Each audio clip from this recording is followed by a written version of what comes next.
Okay, wait. Just stop for a second. Can we talk about that ending? Because when I finished watching Fountain of Youth, I wasn't okay. I sat there, quiet, like, completely still. That kind of silence where everything inside you is loud. You know what I mean? Like, something just cracked open in your chest, and now you're sitting in the pieces, trying to figure out what the heck just happened. And if you're here right now, I know you felt that too. This movie, this Guy Ritchie story, it wasn't just a treasure hunt. It was about us. About being human. About wanting more. About losing control. About love. And loss. And how sometimes, the biggest adventure, is learning how to let go. Let's break it all down. Let's talk about Luke. About Owen. About Charlotte. About what the cast said. What the ending really meant. And most of all, about why it made us feel so much. You ready? Take a deep breath. Let's dive in. So first, let's set it up. Luke Perdue, played by John Krasinski, is this classic adventure guy. You know the type. He's smart. Brave. A little cocky. A little tired. Chasing legends, solving puzzles, barely dodging death. But under all that, he's lost. Like, you can feel it. He's trying to prove something. Maybe to the world. Maybe to himself. Maybe both. Then you've got Owen Carver, played by Domhnall Gleeson. This billionaire dude who seems like he has it all. Money. Power. Control. But you look closer? He's terrified. Of time. Of getting old. Of fading away. And then there's Charlotte. Natalie Portman. Luke's sister. Strong. Sharp. Kind. Grounded in reality. And she brings her son, Thomas. A sweet, curious kid who honestly sees the world clearer than any of the adults do. Now, what starts off as a treasure hunt becomes something much bigger. Because the fountain they're chasing? It's not just water. It's not just magic. It's temptation. It's everything we think we want. And that's where it gets real. Let's talk about Owen first. The man who is everything, still isn't satisfied. And when they finally find the fountain hidden beneath ancient ruins, glowing with this strange, almost painful beauty, Owen makes his choice. He drinks. And at first, it's incredible. His body heals. His wrinkles fade. You can see it in his eyes. He feels powerful again. Alive again. But then, something shifts. His face twists. He starts shaking. Panicking. And slowly, it's like he's pulled into the fountain. Like the very thing he wanted most, is swallowing him whole. Domhnall Gleeson explained it perfectly in an interview. He said Owen isn't someone who stops. He's not the type to pull back. He doesn't know how. So when he faced that moment when he could have stepped away, he didn't. He dove in. Fully. Completely. And that's why he pays the price. Now pause. Let's talk about that. Because how many of us have been there? No, we're not billionaires chasing ancient relics. But emotionally? Spiritually? We've all had those moments. Where we're standing in front of something we want so badly: success, beauty, approval, love, and we know deep down it's not good for us. But we still go for it. Because it promises to fix everything, right? But sometimes, it doesn't. Sometimes, it breaks us instead. Owen's story? It's not just about magic water. It's about what happens when desire becomes obsession. When chasing something makes you lose yourself. And that brings us to Luke. Luke, standing right next to the fountain, bleeding, tired, looking at this miracle that could make everything better. But he doesn't drink. He almost does. You can see it on his face how badly he wants to. But then, he looks at Charlotte. At Thomas. And something shifts. Something real. Because in that moment, he remembers what matters. Not youth. Not glory. Not the past. Family. He sees that love is what heals him. That connection is what grounds him. And he chooses to walk away. Krasinski said in an interview that the fountain scene was about more than magic. It was about the light inside us. About realizing that sometimes, the thing we're searching for out there, is already in here. And wow, that hit me so hard. Because we all get lost sometimes, right? We all forget. We think we need more. We think we're not enough. That if we could just fix this one thing, our body, our job, our past, then we'd be happy. But what if happiness isn't something you chase? What if it's something you choose? Charlotte talks about that too. Natalie Portman said that going back to being young means giving up the things age gave us.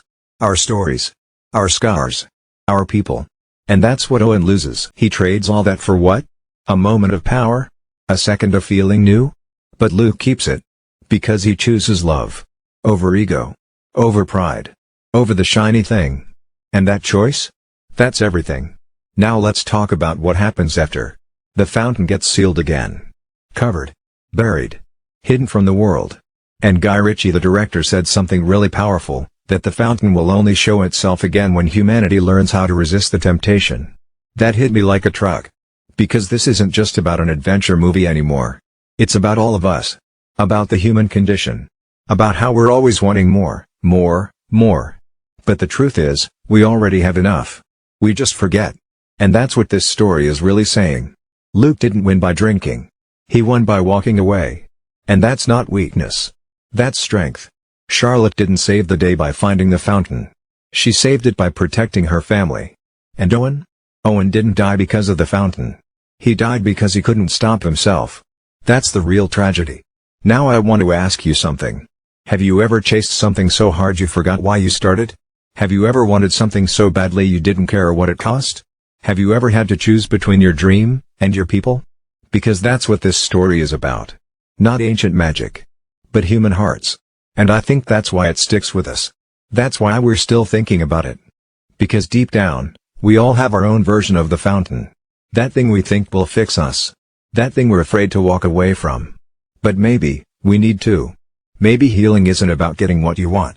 Maybe it's about letting go of what you don't need. Maybe it's about choosing people. Choosing love. Choosing presence. And maybe, just maybe, that's the real treasure. So if this hit you too, if this movie made you stop and think, if it cracked something open inside you, you're not alone. We're here. Together. Feeling it. Processing it. Growing from it. I want to hear your stories in the comments. What did Fountain of Youth mean to you? Which moment hit you the hardest? What's your fountain? And what are you walking away from? Let's talk about it. Let's be real. Let's hold space for each other. This is our community. A place for honesty. For heart. For healing. You're seen. You're loved. You're not alone. And remember, the real fountain was never out there. It's been inside you the whole time. I'll see you in the next one. Stay human. Let's go deeper into Luke's final choice, because the decision not to drink the water, that was everything. He's bleeding, barely standing, the fountain is right there. This thing they've all been chasing, this thing that could heal him, fix everything, it's in reach. And still, he says no. Why? Because he sees what it did to Owen. He sees how Owen wasn't saved by the fountain, he was consumed by it. And Luke, in that split second, realizes something massive: the fountain doesn't just give life. It takes it. But it doesn't do it violently or quickly. No. It does it quietly. Seductively. It offers you this perfect thing: youth, beauty, time, but the price is your soul. Your story. Your pain. Your lessons. The things that make you, you. It reminds me of something John Krasinski said in an interview. Luke sees that every scar he has, every wrinkle, every heartbreak, it's all part of who he is. And to erase that would be to erase the man he became. That line wrecked me. Because let's be real, we've all wished we could go back. Undo the heartbreak. Skip the grief. Be young again. Strong again. Innocent again. But maybe we're not meant to go back. Maybe we're meant to carry it all with us. Not as baggage. But as armor. The pain made us. The losses shaped us. And when we try to erase them, we erase ourselves. Now let's talk about Charlotte. She was honestly the emotional heart of the movie. Grounded. Fierce. Protective. And in so many ways, she was the only one never tempted by the fountain. Why? Because she had clarity. She knew what mattered. There's this moment when Thomas, her son, asks, "Mom, would you drink it?" And she just smiles and says, "Why would I want to go back when I have you right here?" That one line? That's the whole message of the film. She chooses presence over regret. Love over longing. And life, messy, aging, painful life, over the illusion of perfection. Natalie Portman talked about that in a press Q&A. She said Charlotte's story was about motherhood. About what we pass on. About realizing that legacy isn't in what we leave behind, it's in who we love while we're here. And that's the magic. Not the water. Not the youth. But the moments. The connections. The people. And then there's Thomas. We haven't talked enough about him. He's just a kid. But in so many ways, he sees clearer than any of the adults. He's not chasing the past. He's not afraid of the future. He's just here. Alive. Curious. There's a scene at the end, after they bury the fountain again, where he turns to Luke and says, "Maybe it'll come back when we grow up." And Luke just smiles and says, maybe. But by then, we won't need it. That. Right. There. That's the whole thing. That's the message in one sentence. Because the only reason the fountain is dangerous is because people want it too badly. They need it.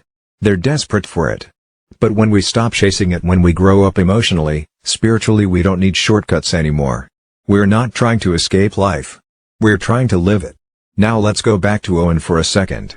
Because his ending is dark, but it's also tragic. We watch him fade, dissolve, become one with the fountain. And there's this eerie silence as it happens, no screaming, no chaos. Just stillness.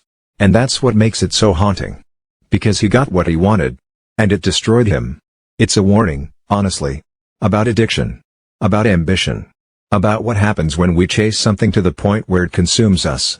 Domhnall Gleeson said in an interview that Owen was a mirror for every part of us that's afraid to age, afraid to die, afraid to be ordinary. And yeah, I felt that. Because we've all got a little Owen in us. We've all been afraid of time. Of fading. Of being forgotten. But here's the thing, the movie whispers to us so gently, so beautifully, you don't have to be remembered by the world. You just have to be remembered by the people you love. That's enough. That's more than enough. And you know what's crazy? The fountain isn't even shown that much in the movie. It's not this over-the-top CGI centerpiece. It's quiet. Beautiful. But subtle. And that choice? It was intentional. Guy Ritchie said he didn't want to glorify it. He wanted it to feel ancient and natural. Not magical. But dangerous. Like a forest fire. Beautiful from far away, deadly up close. And honestly? It worked. Because you're not watching this movie thinking, wow, I want to find the fountain. You're watching thinking, wow, I hope I never lose myself like that. The real magic isn't in the water. It's in the restraint. Now let's talk about the final shot.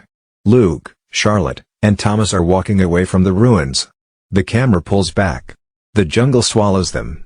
The fountain disappears. And then, silence. No music. No dramatic voiceover. Just the sound of wind. Of trees. Of life continuing. And that moment? That was Ritchie's final gift to us. Because sometimes the most powerful ending is just moving forward. Quietly. Gently. With your people. No explosions. No fame. No answers. Just life. Lived well. And maybe that's the point. Maybe we spend so much time looking for magic, we miss the real kind.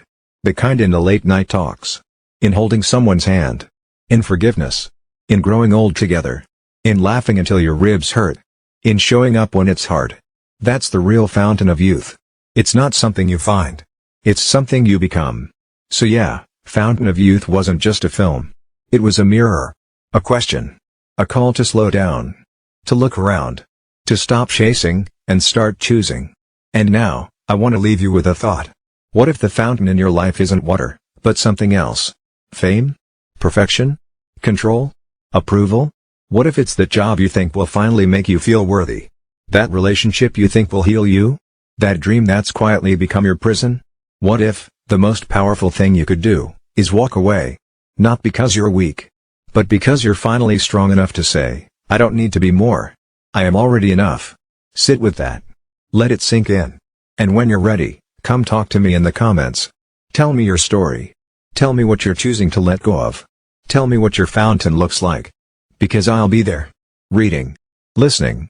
Responding. This community? It's not just about movies. It's about meaning. About heart. About healing. If you haven't yet, hit like. Hit subscribe. Share this with someone who's been chasing something too hard. Someone who forgot they're already worthy. Someone who needs to hear this. We're building something here. Something honest. Something rare. And you? You're part of it. So thank you. For being here. For feeling deeply. For growing with me. And remember, the real fountain isn't out there. It's you. Always has been.